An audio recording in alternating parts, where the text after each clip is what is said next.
Live across Queensland, this is 7 News with Katrina Blowers. Good afternoon. Our top stories on 7. Hundreds of homes and businesses inundated as floodwaters peak in Bundaberg. Difficult decisions. A member of the Iranian women's soccer team changes her mind about staying behind in Australia. Queensland Conservative Senator Matt Canavan elected the new Nationals leader, and put to the test, a technical glitch causes confusion for students sitting NAPLAN.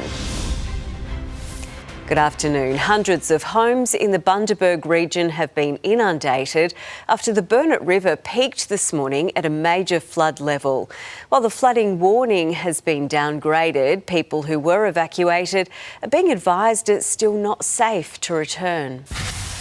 The water level remains high here in Bundaberg this afternoon as the flood emergency continues to unfold. The Burnett River peaked at a major flood level of 7.4 metres this morning. The Mayor has confirmed hundreds of homes and businesses have been inundated. The Sunshine Mitre 10 is one of them. It's pretty devastating, really. We spent a fair bit of time yesterday trying to get some stuff up and get some stock out of the way, but it looks like that was a futile effort, unfortunately. Staff have been here before. The store flooded in 2010 and again in 2013. We were hoping the top floor would be okay, but looking at it, it's not okay. So there's water through the whole store. While the official warning is that it's still not safe to return, some people are still assessing the damage. This is my kitchen, brand new fridge, everything destroyed. There have been a number of rescues. Quite simply, it was another idiot driving through flooded waters. Where the person had to be rescued. And unfortunately, we had another incident of that this morning. 197 people spent the night in evacuation centres.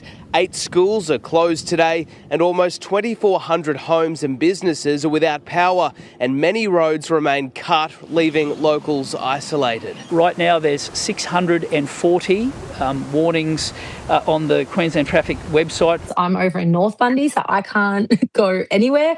I'm on a little island right now. It hasn't only been homes and properties to bear the brunt of the floods. Boats have been impacted as well, and the flood emergency is far from over for the state. Chinchilla, Charlie's Creek continues to rise. The peak's not expected until well into tomorrow. It's still a couple of days before we'll see the peak at Longreach. More than 15 different flood warnings remain active across Queensland.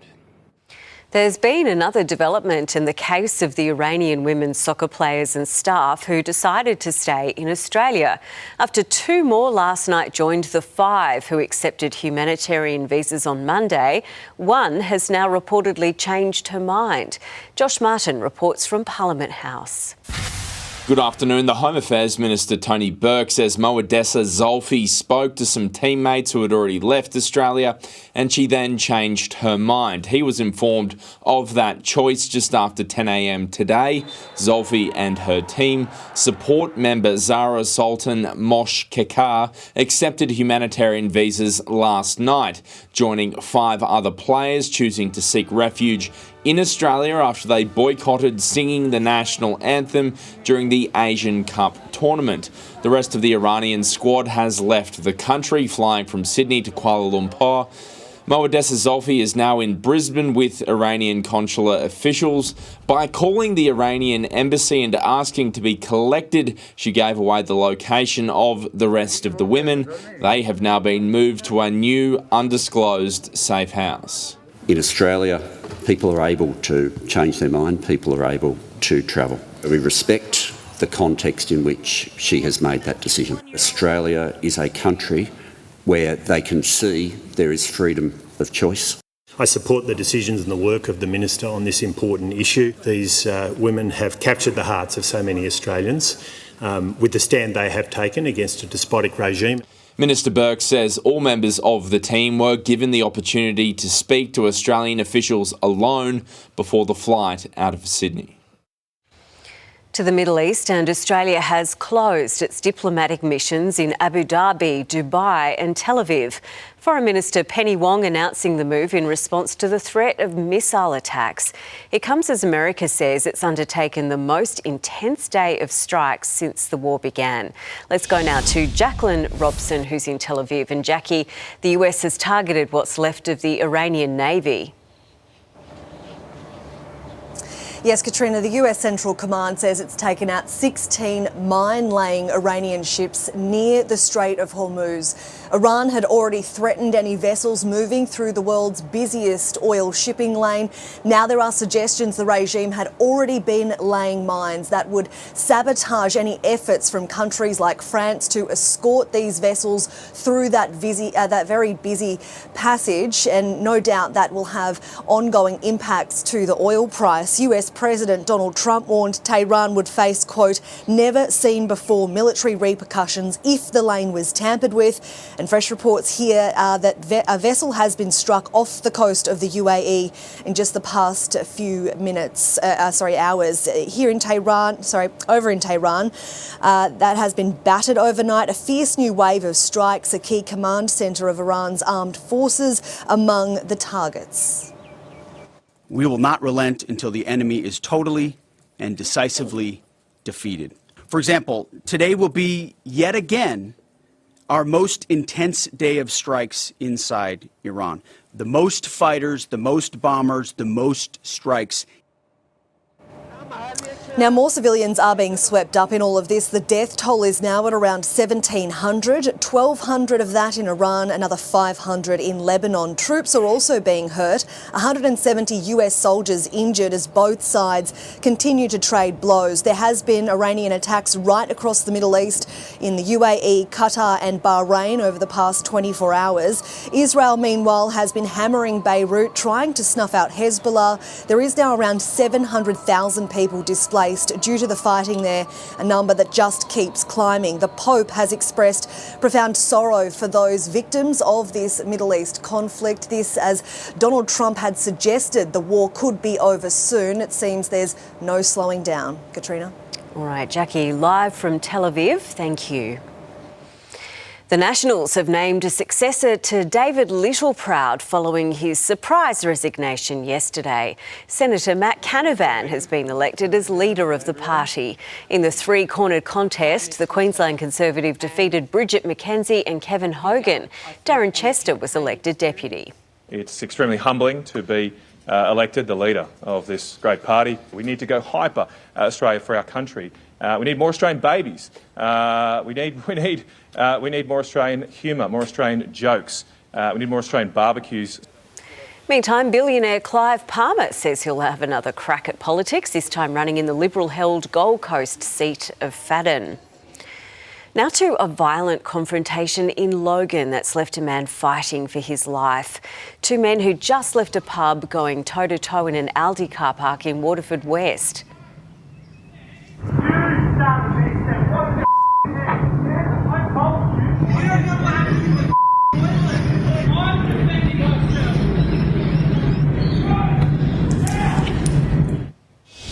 Yeah, so some pretty full-on video there. We'll go now to our reporter Michael Hammond. Michael, that older man ended up getting knocked out. Katrina, the 48-year-old suffered critical head injuries when he hit the ground. This all started in a bathroom at a nearby pub. The argument is believed to have centred around a wash basin. Somehow it exploded into white-hot anger and spilt outside into the Aldi car park across the road. The shirtless 29-year-old is seen repeatedly backing away and at other times sizing up. Eventually, the older man hits the deck. He's now in an induced coma in hospital and not expected to survive his injuries. Police arrested the man who they say landed the knockout blow. Joshua Kevin Gorey has now been charged with grievous bodily harm. Katrina, he's been granted bail to face court again in May. All right, Michael Hammond, thank you for the update. Let's get a check on the weather now, and we'll start with a look at Queensland on the satellite picture. A trough is bringing showers and storms to the state's north. Some of those falls have been heavy, with Craigley near Port Douglas picking up 56 millimetres in 30 minutes today. Into the southeast, it's been a little warmer than average. It reached 30 degrees in the city, 28 on the Gold Coast and a top of 32 for Ipswich. And the forecast is coming up a little later on in the bulletin. Coming up in 7 News, a cold case fast-tracked the grandfather accused of killing his wife 35 years ago. 6 killed as fire guts a bus in Switzerland, and police comb a New Mexico ranch that once belonged to Jeffrey Epstein.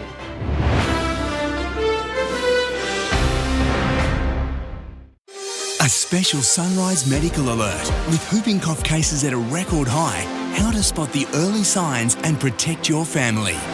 Plus, the ultimate wedding crashes. Meet the husband and wife photographers going to extreme lengths to capture other couples' magical moments. Start with Sunrise on 7. A transport company at Traviston, south of Gympie, has been fined almost $17,000 for allowing locals to use its fuel pumps when the local servo ran dry last week. The Gympie Council served it with an enforcement notice shortly afterwards because it's not licensed to sell petrol to the public. The council says it's not the first time. Council is not an organisation that runs around and looks for breaches of the law. But we have received a number of complaints over a considerable period of time in relation to their activity. The family-owned company is reportedly disappointed and frustrated by the decision. A Melbourne grandfather accused of murdering his wife 35 years ago will have his case fast-tracked to the Supreme Court for trial. Ainsley Kosh was in court. Craig Freeman continues to maintain his innocence over the death of his wife Melinda at their Whittlesea home in 1991. The 63-year-old was arrested in Greensborough late last year, charged with his wife's murder. Today he formally pleaded not guilty, sending his case to the Supreme Court. How do you feel about going to trial? What was it like being in custody? On the night Melinda died, Mr Freeman said he'd taken their baby boy to a cards night, leaving his 27-year-old wife to study. When he returned just before midnight, he told police the home had been ransacked and he found her body in a hallway. Just waved to me through the window there to Brett Knight. Right. That's all I stopped. I saw her. Freeman will appear in the Supreme Court for a directions hearing later this month. Until then, he will remain in the community on strict bail conditions. He's not allowed to leave Victoria and must report to police twice a week. Police in Switzerland are looking at whether a man set himself on fire, causing a blaze on board a bus that's killed 6 and injured 5. It happened in the early evening in a small town 20 kilometres west of the capital. By the time firefighters arrived, the bus was fully engulfed.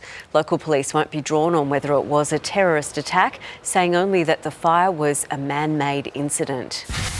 Police have conducted a major search of a New Mexico ranch, once owned by notorious pedophile Jeffrey Epstein.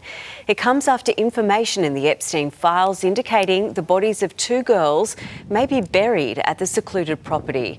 The state has reopened an investigation it was asked to drop by the Trump administration in 2019. Zorro Ranch was sold and renamed in 2023. The new owners are cooperating with police.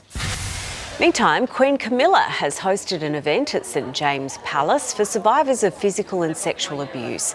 It was to mark the 15th anniversary of the Women of the World charity.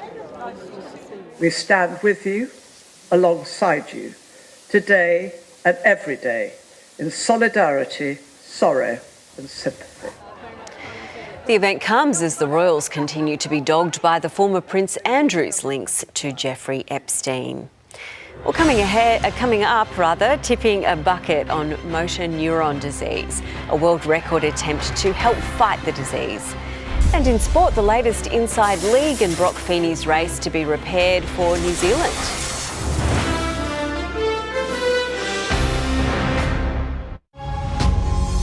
Mel McLaughlin, the face of sport, but missing from TV. So, Miss Mel. Normally so private, but now the story she's ready to tell. 7 News at 6. A new world record has been set for the biggest ever simultaneous ice bucket challenge. Close to 1,000 shivering schoolchildren made history for a charity fighting motor neuron disease. Nick McCallum reports. Jan Danaher says they've done some crazy things to raise money for Fight MND. This has got to be the craziest. 3, 2, 1, go! 979 teenagers from 12 schools from around Melbourne gathered on the Xavier College Oval to dunk themselves in icy cold water. Really cold and it was like a shock of coldness, but it's really exciting. It felt really refreshing and good. Refreshing? Yes. It's really cold though right now. Obviously it was a bit cold, but it was very exciting to be a part of all this world record. The idea came from Fight MND, the charity founded by former AFL star and coach and last year's Australian of the Year, Neil Danaher. He hopes this will inspire people in big towns and small towns all around Australia to organise their own do-it-yourself big freezers. Principal Robin Thompson's ordeal was even more harrowing because her students watched her, but there was a very personal connection. My sister passed away from MND just before Easter last year, so to be here today and to honour her means a hell of a lot to me. And is she in your mind at the moment? Oh, absolutely, every day, every day. Neil Danaher himself could not be here today. I reckon it'll give him quite a few laughs, actually, Nick. I think there was so much going on, there was so much energy. And it's all a part of the lead up to the big freeze on the King's birthday June long weekend. So good to see. All right, let's have a quick look at today's sport now with Steve. Yeah, thanks, Katrina. Good afternoon, everyone. Broncos coach Michael Maguire has hit back at the critics, including Gordon Tallis, even inviting him to training. It comes amid early scrutiny around the Premiers and their coach and renewed criticism of his coaching style following a poor season opener. Well, they should come to training and have a look. Simple as that. Look, we don't come up with excuses. The 17 players went out there to get the job done, and we weren't able to do that, and now we're moving it around too. So, we've got all different reasons, and I talk with the players around why we do things, but we keep that in-house. Brisbane get their chance to bounce back from the round one hammering by Penrith against the Eels at Suncorp Stadium tomorrow night. The AFL is cracking down on its player drug policy. As Sarah Jones explains, the major overhaul will target players through hair testing. This is a major overhaul critics say is long overdue. Players will no longer be given second or third chances if testing positive to illicit drugs, with the controversial strike system to be striked out. How players will be tested will also change. Urine samples will be replaced with hair testing, which can detect drug use that has happened weeks, if not months, earlier. So more players can be tested overall. And for the first time since its launch in 2017, the AFLW will be included in the program. The revised policy is set to make it tougher for players who use illicit drugs to evade detection, and the medical program will be more accountable. So that if you are getting help, there's a responsibility that you take up that help. That medical approach is one that we've been really strong on the whole way through the negotiation. I'm relatively confident that that's where we're going. Ultimately, you're trying to stop people from taking drugs. And so if the penalty and the exposure is sufficient enough, then it's more likely to stop people taking it, which is the intention of the policy. As to when these changes will come into play is up in the air, with negotiations yet to be finalised between the League and the Players Association. The Lions' depth will get an early test against the Swannies this Saturday, following the tribunal upholding Harris Andrews' 3-week suspension. Darcy Gardner and Zach Bailey also out, while recruit Dan Annabelle expected to replace the injured Hugh McCluggage. Brock Feeney is fit for the next Supercars round in New Zealand, but his car is not. Feeney's crew working around the clock, tearing it down and bolting on new parts. After it was mangled on Sunday at the GP, they are confident it will be ready to be shipped across the Tasman on Tuesday. Brock's feeling fit, the car will be good to go, there will be no compromise come New Zealand. Feeney and teammate Will Brown are already in New Zealand, completing a familiarisation of the new Christchurch circuit, which will be the second leg of a Kiwi double header. Katrina, we've got so much more to come at 6. Fascinating stuff already. Thank you, Steve. Well, after the break in the afternoon news, we are live to Bundaberg for the latest on the flood situation after the Burnett River peaked this morning. A technical glitch causes confusion across the country as students sit the NAPLAN exam. And later, after the weather, fares up, but bookings are strong. Aussies still keeping on with their European travel plans. Live across Queensland, this is 7 News with Katrina Blowers. Good afternoon. Recapping our top stories today. Foreign Minister Penny Wong has announced Australia has closed its diplomatic missions in Abu Dhabi, Dubai and Tel Aviv as the US announces it's undertaken the most intense day of strikes since the war began. Hundreds of homes and businesses have been inundated as the Burnett River peaked in Bundaberg this morning. We are live there in just a moment. And Queensland Conservative Senator Matt Canavan has been elected the new Nationals leader. Darren Chester has been named his deputy. Well, we'll return now to the flood situation in Bundaberg, where hundreds of homes and businesses have been impacted. Our reporter Mel Whiteman is there for us. Mel, locals are now just really trying to assess the damage.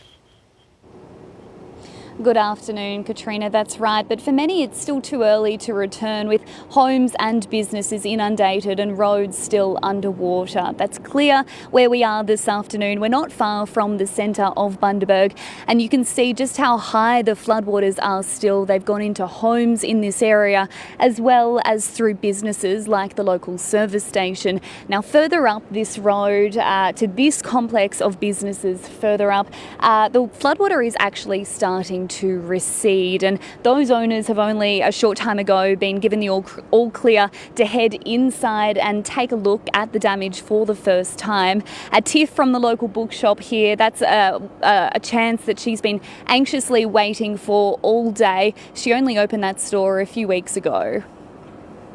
It was a bit of a worried night, just waiting to see how far the waters would come up. That's the worst part, the not knowing, and obviously until we can get in there we still don't know, so it's just waiting game now. Water has also gone through many homes. Despite moving what they could, many have lost their valuable possessions. For some, it's the third time after flooding here in 2010 and 2013. The Burnett River peaked at 7.4 metres this morning. It is starting to fall, but warnings remain. Locals are told to watch and act and warned it's still not safe to return. Authorities are also warning people to stay out of floodwaters. A man has been charged after allegedly driving under the influence into floodwaters this morning. He needed to be rescued. Katrina. Oh gosh, we feel so sad for people like Tiff, who only just moved into that premise a few weeks ago, but I'm sure there are many other stories. Mel Whiteman, thanks for bringing us the latest. Well, police have moved in to make the first arrests in Brisbane's CBD under the state's controversial new hate speech laws. We'll cross now to our state political editor, Marlena Wapp. Marlena, university students marched from Parliament. Yes, Katrina, a heavy police presence for more than 100 students. The gates of Parliament locked. Now, the university students held a rally outside Parliament, then took to the streets, bringing traffic to a standstill in the CBD. They marched down George Street, then turned onto Adelaide Street and headed to King George Square. It comes after new laws banning 2 new slogans came into effect within hours of the governor giving it the official sign-off. The laws that David Crisafulli has now passed are a dictator's dream. They're just trying to fearmonger us, and they're like crowding us and just arrested a girl. They won't give any reason. So an 18-year-old woman is one of the 2 people arrested. Her shirt had one of the banned slogans. The crowd could be heard yelling shame as she was taken away. Plenty of police surrounding her and telling our cameraman to move back at times. The maximum penalty for saying or displaying the banned slogans up to 2 years behind bars. This protest, the first test of the new laws. Katrina, I'll have more at 6. All right, thank you, Marlena Wapp. There's been a development in the case of the Iranian women's soccer players who decided to remain in Australia, with one changing her mind. It comes after the rest of the team arrived in Malaysia, minus 7 players and staff. They touched down in Kuala Lumpur this morning on a flight from Sydney. After being branded traitors for not singing the national anthem, the Office of Iran's General Prosecutor says the team have been invited home with, quote, peace and confidence. Yesterday, before boarding their flight from Brisbane to Sydney, another player and a staff member indicated they wanted to join the other 5 who'd already sought asylum. Then, before the squad was due to fly out of the country last night, squad members and officials were taken aside individually and made the same offer. This afternoon, though, one player reconsidered after talking to her teammates who'd left the country. In Australia, people are able to change their mind, people are able to travel. We respect the context in which she has made that decision. Australia is a country where they can see there is freedom of choice. Now the team members who stayed behind have been on the Gold Coast. Amanda Abate, a lot to keep up with there. The state government is offering a home to the athletes now who've chosen to stay. Good afternoon, Katrina. Yes, look, plenty of support here for these women as they settle into their new home. Now, this afternoon, they are moving to a new safe house after that became compromised when the player who changed her mind rang Iranian officials. But look, for the athletes granted visas, we're told they are keen to get out there and kick a football. The Brisbane Roar jumping at the opportunity, offering them a place to train, play and belong. No politics, it says no conditions. There's also support coming in from the state government. The Premier has spoken to the Prime Minister directly. The Premier has reiterated our support, and if they need that support through housing in Queensland, we'd absolutely give it, yes. What we'd love to see is for them to have a place that they can call home, they can train, they can use our recovery facilities, our gym facilities, and just somewhere to feel safe. Well, there were wild scenes here on the Gold Coast yesterday afternoon as that team bus departed Royal Pines surrounded by activists. Now, one of those has been charged for dangerous operation and evasion, accused of ramming into the bus, trying desperately to stop it. The 35-year-old Katrina will face court later this month. OK, Amanda Abate, thank you for the update. We'll go now to the Middle East, and the US is promising its most intense wave of attacks amid reports more than 150 American soldiers have been wounded in the war. Iran's most powerful weapon, control of the Strait of Hormuz, and it has America worried. Rob Scott reports from Washington. Pentagon Chief Pete Hegseth is supremely confident that the United States is decimating Iran's military capabilities. Even so, he warned that today America would unleash its largest and most intense wave of attacks of the conflict so far. He says the Iranian regime is desperate and scrambling, while the chairman of the Joint Chiefs of Staff, General Dan Kane, says his troops have struck more than 5,000 targets since the start of the conflict. But Hegseth says many more will be hit today. The most fighters, the most bombers, the most strikes, intelligence more refined and better than ever. As the US ramps up its strikes, the Secretary says over the past 24 hours, Iran has fired the lowest number of missiles to date. But it's coming at a cost. The United States has now lost 7 service members, and confirmation today around 140 others have been injured. But the President is not ready to stop the fighting yet. He gets to control the throttle. He's the one deciding. Donald Trump has started to hint that the war may end sooner rather than later, but has also promised to hit Iran 20 times harder if it continues to disrupt the flow of oil through the Strait of Hormuz. With concerns, it's now laying mines in the critical waterway. The president demanding they be removed immediately, warning if they're not, the military consequences to Iran will be at a level never seen before, announcing shortly after that post that the United States had destroyed 10 inactive mine-laying boats. That, as Democrats demand an independent investigation into whether America is responsible for a deadly strike near an Iranian primary school. Donald Trump's also a liar. He claims that Iranian Tomahawk missiles were responsible for the bombing of an all-girls school that killed 170 people, including many children. Iran doesn't have Tomahawk missiles, Donald Trump. Despite initially blaming Iran, Donald Trump now says he's willing to live with whatever the findings of the investigation are. And the Albanese government is putting fuel companies on notice not to profiteer from the war in the Middle East. It's announced a doubling of penalties for false or misleading conduct and cartel behaviour to a maximum of $100 million. The consumer watchdog will also ramp its monitoring of petrol prices. The conflict overseas can't be seen as an excuse to profit off Australians. We won't cop big corporates treating Australian consumers like mugs. At the same time, the government says it's working with industry to increase fuel supply. Police have charged a man with indecently assaulting a woman on a bus at Heathwood last week. The woman and the bus driver immediately contacted police and the man was arrested minutes later.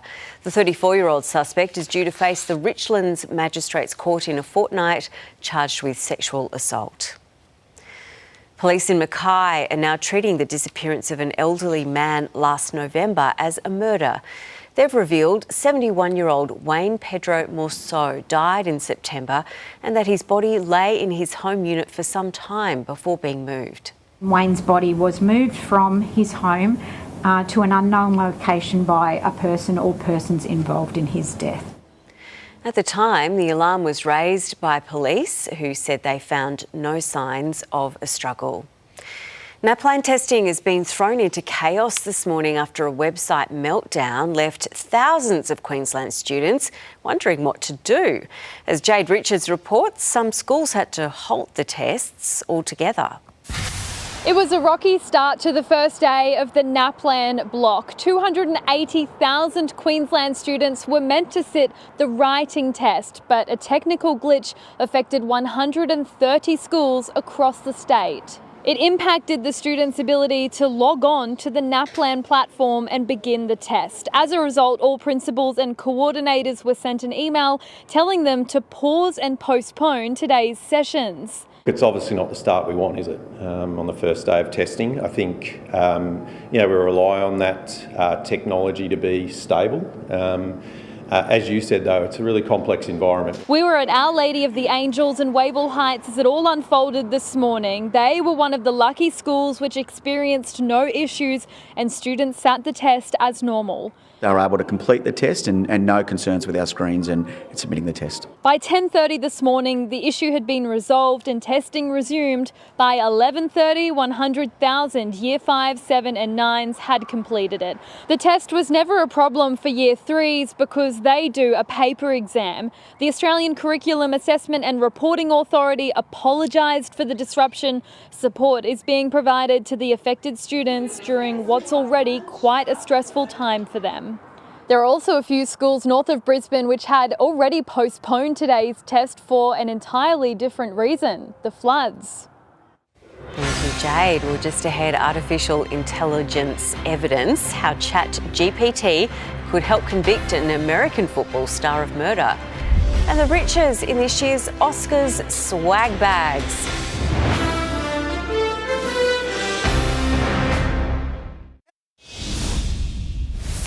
An accused murderer in the US may be brought down in court with the help of artificial intelligence. A former NFL player is accused of killing his girlfriend, then allegedly asking ChatGPT how to cover it up.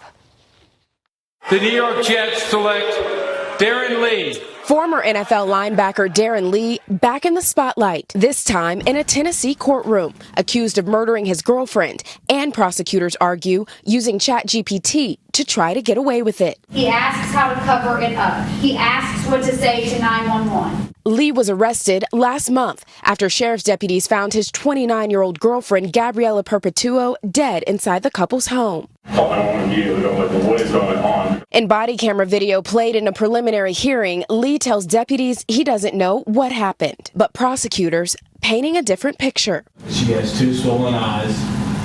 I didn't do anything self-inflicted. That's the lead detective. Reading ChatGPT messages prosecutors say were sent from Lee's phone a day before Perpetuo was found dead, including questions about handling someone non-responsive. ChatGPT, they say, replied, "This is serious, but you can handle it cleanly and protect everyone." Also appearing to reply to a question, writing, "Yes, falls can cause puncture-appearing wounds. They usually don't look like clean knife stabs." There's a whole new frontier. You have ChatGPT, AI, smartwatches, Alexas, all of those devices can now lead investigators in a criminal case. Lee's attorney declined to comment. NBC News reached out to ChatGPT's owner, OpenAI, and did not hear back. Well, checking finance now, and the share market managed to lift today amid the uncertainty of the Middle East conflict. Here's James Tao from ING Bank. Good afternoon. The Aussie market notched its first back-to-back gains since the conflict began, with the ASX 200 finishing 51 points, or 0.6% higher, even after a fairly flat session on Wall Street overnight. Markets do remain volatile, however, as investors digest ongoing headlines from the Middle East, particularly around concerns on global oil supply disruptions. That certainly has driven some wild swings in crude prices over recent days. But despite that uncertainty, energy stocks, along with our mining and banking names, have really helped prop up the market today. One of the standout performers was rare earths miner Lynas, which jumped 16% after signing a long-term agreement with Japan. And on the flip side, technology and healthcare stocks were some of the major underperformers and leading our declines. The Aussie dollar has firmed to fresh 3-year highs, supported by some comments from the RBA's Deputy Governor, which has now lifted market expectations of a March rate hike next week to around 60%. The Aussie dollar is buying roughly 71.8 US cents. The contents of this year's Academy Awards swag bags have been unveiled. Among the collection, there's makeup, spa treatments and accessories, also 6 luxury overseas holidays and $150,000 worth of home renos. If Emma Stone and Rose Byrne, Jacob Elordi and Timothée Chalamet go home empty-handed on Oscar night, they're going to still be getting about $350,000 worth of consolation gifts. And to put that in context, that's almost $500,000 Australian. Only those in the acting and directing categories are offered those swag bags. Not bad. Just ahead, how the war is impacting Aussies' travel plans. We have crucial details if you are planning to fly to Europe.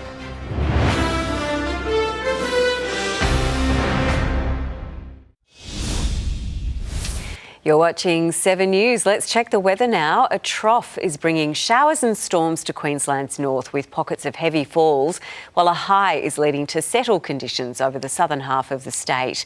On the outlook chart, falls over the north continue for the next few days. Another trough is moving into the state's southwest, pushing warm air ahead of it.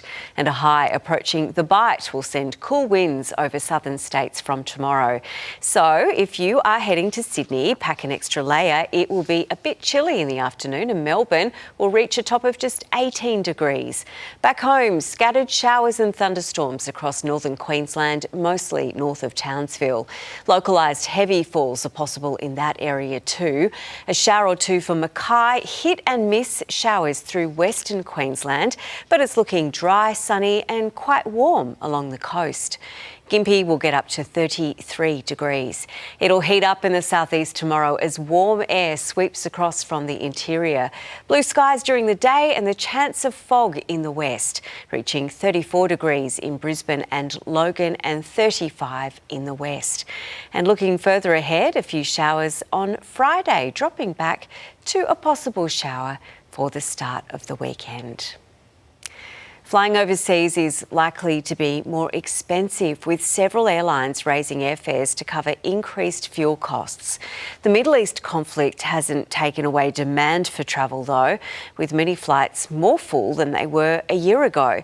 Aviation editor Blake Johnson reports. Flights through the Middle East remain risky, with flight schedules changing by the day. It's really hard to know when that situation will improve. In the meantime, we're still clearly flying because Qantas tells us passenger loads are up 15% on this time last year on flights to Paris and London. From what we see, our people are very busy, and the numbers coming through are significantly up on last year.